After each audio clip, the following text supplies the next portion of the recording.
A very warm welcome back to your Sunday. Thank you very much for tuning in. Flair Airlines is a Canadian airline. They've attracted a sizable amount of media attention in recent history, and I'd like to make the argument that it's probably been for the wrong reasons. Now the airline is suing lessors over its own 737 MAX aircraft that have been repossessed. The airline cites that the repossessions, or what has been described in some instances as seizing, are unlawful actions that negatively impact the business. Airborne Capital was the one who faced the lawsuit from Flair Airlines following the repossession of multiple of the 737 MAX types. Flair have openly come out and said that they've always felt that they've been up against it, potentially being known as the underdog of the North American sector, and especially the Canadian aviation industry, with already many airlines, but Flair believes many of those don't want them operating.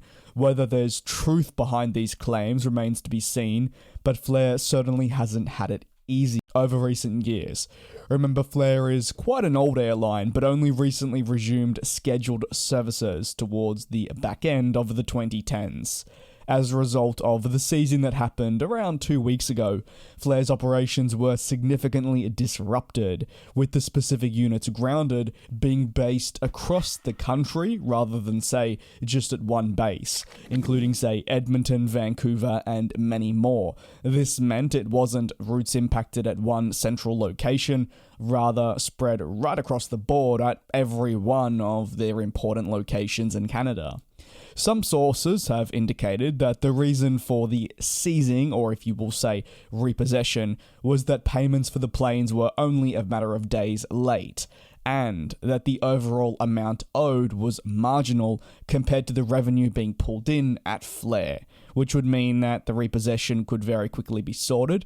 It also puts forward questions why maybe it was done with such severity. If these claims are to be true, that's one thing. This is not the first scare that Flair Airlines has had in recent years. Last year, as covered here extensively on the channel, they faced strong pushback regarding their continued operations.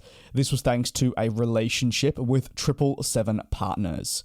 777 Partners are a Miami-based investment group, and their relationship with Flair, which is crucial to the foundation of the company, was said to go against rules for foreign entities' involvement in Canadian businesses and the airline. However, after a sizable inquest, it was determined that Flair was Canadian and they could continue operations, and that their Miami-based partner wasn't changing the way the airline operated, and as it being Canadian, it had full control over its destiny.